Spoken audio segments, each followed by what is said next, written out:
நம்ம லீதியாள் சும்மா இல்லை, நம்ம ஒரு பிசினஸ் லேடி. இவங்க நல்ல பிசினஸ்ல ரொம்ப பிஸியா இருக்கக்கூடிய ஆள் தான். ஆனா தேவனுக்குன்னு ஒரு இடத்தை கொடுத்தாள், தன்னுடைய குடும்பத்தை விசாரித்தாள், தன்னுடைய குடும்பத்துக்கு ரட்சிப்பு வேணுங்கிறது உணர்ந்தாள். அதுக்கு அடுத்தது தன்னுடைய வீட்டிற்கு யார் வரணும், அங்க தேவ ஊழியர்கள் வரணும்னு விரும்பினாங்க. அங்க வந்தது மட்டும் இல்ல, அங்கேயே தங்கி இருக்கணும்னு விரும்பினாங்க. அந்த வீடே ஒரு ஜெப வீடாய் மாறணும்னு எதிர்பார்த்தாங்க. ஆற்றங்கரையில இருந்த ஊழியம் சபை இப்ப வீட்டுக்கு போகுது பாருங்க. இங்க ஊழியத்திற்கு இடமே இல்லாத ஒரு இடத்துல கர்த்தர் இடத்தையும் கொடுக்கிறா, அந்த இடத்துல ஒரு பெருக்கத்தையும் ஆண்டவர் உண்டு பண்ணுகிறா.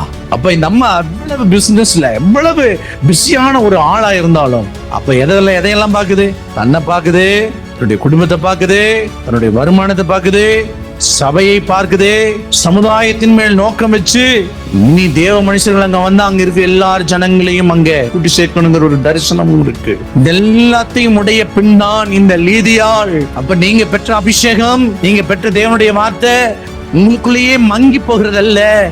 உங்கள் மூலமாய் உங்கள் குடும்பத்துக்குள்ள பிரகாசிக்கணும், சபைக்குள்ள பிரகாசிக்கணும், சமுதாயத்துக்குள்ள பிரகாசிக்கணும், வேலை செய்கிற இடத்துல பிரகாசிக்கணும்.